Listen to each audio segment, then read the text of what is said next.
पिंडज प्रवर आरूढ़ा चंडकोपास्त्र करयुता प्रसादम तनुते मह्यम चंद्र घंटेति विश्रुता मने वांछित लाभाय चंद्र अर्धकृत शेखरम सिंगारूढ़ा चंद्र घंटा यशस्विनम।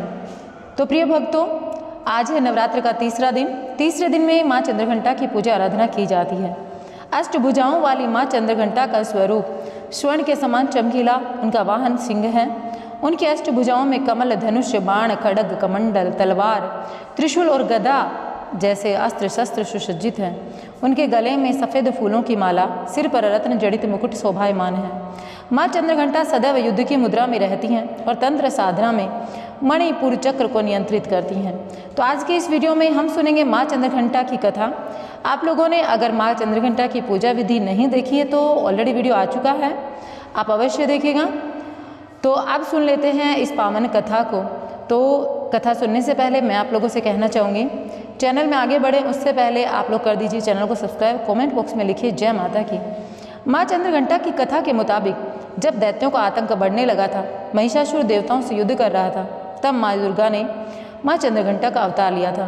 देवताओं को महिषासुर के आतंक से परेशानी होने पर वे भगवान ब्रह्मा, विष्णु और महेश के पास गए। ब्रह्मा, विष्णु और महेश के क्रोध से निकली ऊर्जा से एक देवी का जन्म हुआ। भगवान शंकर ने देवी को अपना त्रिशूल, भगवान विष्णु ने अपना चक्र, इंद्र ने अपना घंटा, सूर्य ने अपना तेज और तलवार और सिंह दिया। इसके बाद माँ चंद्रघंटा ने महिषासुर का वध करके देवताओं की रक्षा की। माँ चंद्रघंटा की पूजा अर्चना करने से घर में सुख समृद्धि आती है।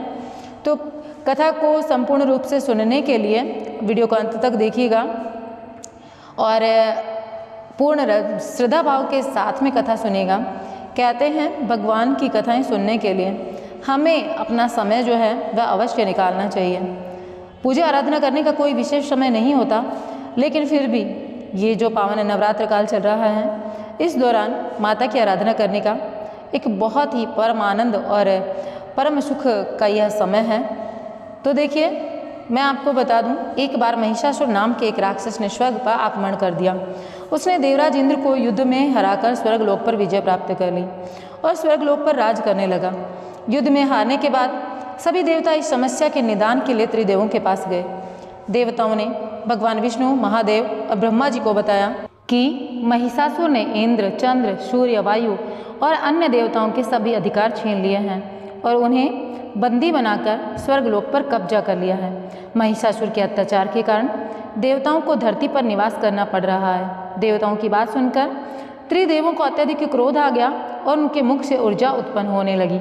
इसके बाद यह ऊर्जा 10 दिशाओं में फैल गई। उसी समय वहाँ पर देवी चंद्रघंटा ने अवतार लिया। भगवान शिव ने देवी को त्रिशूल, विष्णु जी ने चक्र दिया। इस तरह अन्य देवताओं ने भी माँ चंद्रघंटा को अस्त्र शस्त्र प्रदान किए। इंद्र ने माँ को अपना वज्र और घंटा प्रदान किया। भगवान सूर्य ने माँ को तेज और तलवार दिए। इसके बाद माँ चंद्रघंटा को सवारी के लिए शेर भी दिया गया। माँ अपने अस्त्र शस्त्र लेकर महिषासुर से युद्ध करने के लिए निकल पड़ी। माँ चंद्रघंटा का रूप इतना विशालकाय था कि उनके स्वरूप को देखकर महिषासुर अत्यंत डर गया। महिषासुर ने अपने असुरों को माँ चंद्रघंटा पर आक्रमण करने के लिए कहा। सभी राक्षसों से युद्ध करने के लिए माँ चंद्रघंटा मैदान में उतरी। माँ चंद्रघंटा ने सभी राक्षसों का संहार कर दिया। माँ चंद्रघंटा ने महिषासुर के सभी बड़े राक्षसों को मार गिराया। अंत में महिषासुर का भी अंत कर दिया। इस तरह माँ चंद्रघंटा ने देवताओं की रक्षा की और उन्हें जितने भी राक्षस थे उनको स्वर्गलोक की प्राप्ति कराई। अब आपको बता दें कि माता की चौकी जो है, माँ चंद्रघंटा की प्रतिमा अगर आपके पास है तो बहुत अच्छी बात है, नहीं तो आप अपने नेत्रों में भरें। अपने नेत्रों में माता को सोचें, उसके बाद गंगा जल या गौमूत्र से शुद्धिकरण करें। चौकी पर चांदी या तांबे या मिट्टी के घड़े में जल भरकर उस पर नारियल रखकर कलश स्थापना जो आपने कर रखी है उसमें उसकी आराधना करें। इसके बाद पूजन जो है वो करना है, जो भी आप रोजाना करते हैं वह करें। सप्तशती मंत्र अगर आपको पता है तो आप वह अवश्य पढ़ें। माँ चंद्रघंटा सहित समस्त देवताओं की पूजा आराधना करें। उसके बाद में आप माँ चंद्रघंटा की आरती करें और यह कथा जो आपको सुनाई गई है, यह कथा अवश्य सुनें। इस तरीके से माँ चंद्रघंटा की आराधना करें।